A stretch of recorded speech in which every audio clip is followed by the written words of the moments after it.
বন্ধুরা তোমাদের জন্য একটি দারুণ চাকরির খবর। এখানে তোমাদেরকে বিনা পরীক্ষাতে নিয়োগ করা হবে। হ্যাঁ বন্ধুরা, তোমরা ঠিকই শুনেছো। এই চাকরিটি পেতে গেলে তোমাদের এখানে নো এক্সাম, কোনো প্রকার রিটার্ন এক্সাম দিতে হচ্ছে না, কোনো আলাদা তোমাদেরকে টেস্টও দিতে হবে না। জাস্ট ঘরে বসে নিজের মোবাইল থেকে নিজের একটা বায়োডাটা তৈরি করবে। সেই বায়োডাটাটা আমি তোমাদেরকে একটি ইমেল আইডি এবং হোয়াটসঅ্যাপ নাম্বার দেবো, সেই নাম্বারে সেন্ড করলে তোমাদের প্রসেস কমপ্লিট। এখানে আবেদনের জন্য 1 টাকাও তোমাদেরকে দিতে হবে না। চাকরি পেতে গেলে তোমাদেরকে এখানে কোনো টাকা পয়সাও চাওয়া হবে না, সম্পূর্ণ বিনামূল্যে ফ্রিতে তোমরা এই চাকরিটা পাবে। যারা বিশেষ করে 12 পাস আছো, তোমরা একটা ভালো চাকরির খোঁজে আছো, তোমাদের জন্য এটা একটা বেস্ট সুযোগ ভাই। ঠিক আছে, একটা অফিসার লেভেল পোস্টে তোমরা চাকরি পাবে, ব্যাংকের চাকরি। এইটা হচ্ছে অ্যাক্সিস ব্যাংকের তরফ থেকে রিক্রুটমেন্টটা জারি করা হয়েছে।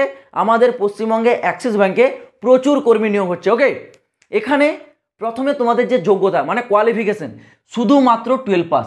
12 পাস যোগ্যতা থাকলেই হবে, আর কিচ্ছু তোমাদের চাওয়া হবে না। ঠিক আছে, আর এখানে তোমাদের যে বয়স সীমা সেটা আছে 18 থেকে 32, মানে 18 থেকে 32 বছর বয়সের প্রতিটা ক্যান্ডিডেট, সেটা মেল হোক বা ফিমেল হোক, পুরুষ এবং মহিলা উভয়ই তোমরা এখানে অনায়াসে অ্যাপ্লাইটা করতে পারবে। সিলেকশন প্রসেস আমি যেমনটা তোমাদেরকে বললাম, এখানে তোমাদের কোনো রিটার্ন এক্সাম হয় না, শুধুমাত্র একটা ইন্টারভিউ হয়। ভাই ইন্টারভিউর নাম শুনে না কেউ ভয় পাবে না। এখানে ইন্টারভিউটা একদম ইজি হয়। তোমার নিজের পার্সোনাল ডিটেলসটাই মানে জানতে চাও হয় ইন্টারভিউতে, এছাড়া আর কিছুই নয়। তোমার বাড়ি কোথায়, তুমি এই চাকরিটা কেন করতে চাও, এইসবই ছোটোখাটো তোমাদেরকে 2-1টা কোশ্চেনের মাধ্যমে ইন্টারভিউটা কমপ্লিট করতে হয়। ঠিক আছে, কোনো হার্ড প্রসেস নয়। এই ইন্টারভিউর পরেই তোমরা একদম চাকরিটা পেয়ে যাবে। ঠিক আছে, কিন্তু তোমাদের একটা বিষয় মাথায় রাখতে হবে ভাই, এইখানে যখন তোমরা ইন্টারভিউ দিতে যাবে তোমাদেরকে কিছু ডকুমেন্টস ক্যারি করে নিয়ে যেতে হবে। ঠিক আছে, কী কী ডকুমেন্টস আমি তোমাদেরকে একটু বলে দিচ্ছি। দেখো, ডকুমেন্টসই আছে তোমাদের প্রথমে চাওয়া হবে বার্থ সার্টিফিকেট বা আধার কার্ড। এই দুটির কেন চাওয়া হয়, কারণ এখানে তোমাদের যে ডেট অফ বার্থ এখানে বলা হয়েছে না 18 থেকে 32 বছর, তোমাদের এজটা চেক করা হয়। সেই জন্য তোমাদেরকে এই দুটো সার্টিফিকেটের মধ্যে যে কোনো একটা থাকতে হবে, হয় বার্থ সার্টিফিকেট না হলে তোমাদের 10th অ্যাডমিট কার্ড। এই দুটি জিনিসের মধ্যে একটা জিনিস তোমাদেরকে থাকতে হবে। দ্বিতীয়, তোমাদের আইডি প্রুফ মানে ফটো আইডি প্রুফ হিসেবে চাওয়া হবে হয় আধার কার্ড না হলে ভোটার কার্ড। এই দুটোর মধ্যে যে কোনো একটা তোমাদেরকে দেখাতে হবে ওখানে। ঠিক আছে, হয় আধার কার্ড না হলে ভোটার কার্ড। তারপর 3 নম্বরে তোমাদের চাওয়া হবে নিজের বায়োডাটা। এটা কি?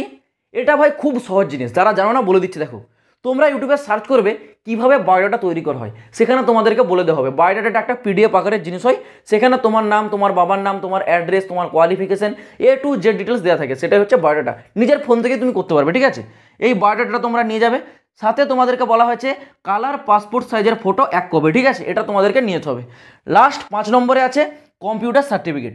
এই কম্পিউটার সার্টিফিকেটটা যাদের আছে তোমরা অবশ্যই কিন্তু নিয়ে যাবে, কারণ ওখানে তোমরা এই জন্য একটু এক্সট্রা অ্যাডভান্টেজ পেয়ে যাবে। ঠিক আছে, না হলে তোমাদের কোনো অসুবিধা হবে না, কিন্তু যাদের আছে তোমরা অবশ্যই এই কম্পিউটার সার্টিফিকেটটা কিন্তু ক্যারি করে নিয়ে যাবে, কারণ এটা একটা যেহেতু ব্যাংকের চাকরি, সেই ক্ষেত্রে তোমাদের তো কম্পিউটার একটু আধটু জানতে হবেই, সেই জন্য এটা তোমাদের চাওয়া হয়। ঠিক আছে ভাই, তোমরা এই ডকুমেন্টসগুলো শো করতে পারলেই তোমরা খুব সহজে চাকরিটা পেয়ে যাবে। এই ইন্টারভিউর কথা তোমরা মাথা থেকে ছেড়ে দাও ভাই, ইন্টারভিউটা একদমই সোজা বাচ্চাদের মতো কোশ্চেন করা হয়। ঠিক আছে, তো যাই হোক, এখানে তোমরা যারা অ্যাপ্লাই করতে চাও তোমাদের আমি দুটো প্রসেস বলে রাখছি। দেখো, স্ক্রিনে একটা ইমেল আইডি এবং একটা হোয়াটসঅ্যাপ নাম্বার শো করছে। এই ইমেল আইডিতে তোমরা তোমাদের যে নিজের একটা বায়োডাটা তৈরি করে মেল করতে পারো, বা যে হোয়াটসঅ্যাপ নাম্বারটা আছে এই হোয়াটসঅ্যাপ নাম্বারে তোমরা তোমাদের বায়োডাটাটা তৈরি করে সেন্ড করে দেবে। ঠিক আছে, তাহলে তোমাদের অ্যাপ্লিকেশন যে প্রসেস সেটা কমপ্লিট হয়ে যাবে। বা যে হোয়াটসঅ্যাপ নাম্বারটা আছে তোমরা এখানে ডাইরেক্ট কল করতে পারো, যদি তোমাদের এই রিলেটেড কোনো রকম প্রশ্ন থাকে তোমরা ডাইরেক্ট সেখান থেকে উত্তর পেয়ে যাবে। ঠিক আছে, এটাই হচ্ছে তোমাদের অ্যাপ্লিকেশন প্রসেস। কিন্তু তোমরা কয়েকটা জিনিস মাথায় রাখো, এটা হচ্ছে তোমাদের নিয়মাবলী। ইন্টারভিউর জন্য তোমাদেরকে যখন ডাকা হবে, ওখানে তরফ থেকে যখন তোমাদের রিপ্লাইটা জানানো হবে যে তুমি ইন্টারভিউর জন্য সিলেকশন পেয়েছো। ঠিক আছে, ইন্টারভিউর সময়টা দেখে রাখো, সকাল 10টা থেকে দুপুর 1টা, এটা হচ্ছে অফিস টাইম। ঠিক আছে, যেহেতু তোমাদের একটা ব্যাংকের ভ্যাকেন্সি, সেই জন্য তোমাদেরকে অফিস টাইমে ইন্টারভিউ সময়কে পৌঁছাতে হবে। সকাল 10টা থেকে 11টা, দুপুর 1টা পর্যন্ত তোমাদের ইন্টারভিউ টাইম দেওয়া হয়েছে। এবং ইন্টারভিউর সময় তোমাদেরকে ফর্মাল পোশাক পরে যেতে হবে, জিন্স প্যান্ট পরে গেলে কিন্তু অ্যালাউ করা হবে না, এটা তোমরা জানো। একটা যেহেতু অফিসার লেভেলের ভ্যাকেন্সি, ব্যাংকের চাকরি, মানে বুঝতে পারছো তোমাদেরকে টিপটপভাবে যেতে হবে। ঠিক আছে, ফর্মাল ড্রেস পরে, কোনো রকম জিন্সের ছেঁড়া ফাটা বা অন্যান্য রকম ড্রেস পরে গেলে কিন্তু হবে না, সেখানে তোমাদেরকে ইন্টারভিউর জন্য অ্যালাউ করা হবে না। ইন্টারভিউর লোকেশন, তোমরা যারা ইন্টারভিউর জন্য সিলেকশন পাবে ওখানে তরফ থেকে তোমাদেরকে ফোন করে জানিয়ে দেওয়া হবে লোকেশনটা এক্স্যাক্ট কোথায়। ঠিক আছে, আবারও বলছি, এখানে তোমাদেরকে কোনো রকম 1 টাকাও চাওয়া হবে না, কোনো পয়সা তোমাদেরকে দিতে হবে না। আশা করছি তোমরা পুরো বিষয়টা বুঝতে পারলে। এই বিষয়ে যদি কোনো সমস্যা থাকে অবশ্যই তোমরা কমেন্ট বক্সে কমেন্ট করে জানাবে। তো চলো বন্ধুরা, দেখা হচ্ছে আবার পরের ভিডিওতে নতুন কোনো আপডেটের সাথে। জয় হিন্দ, বন্দে মাতরম।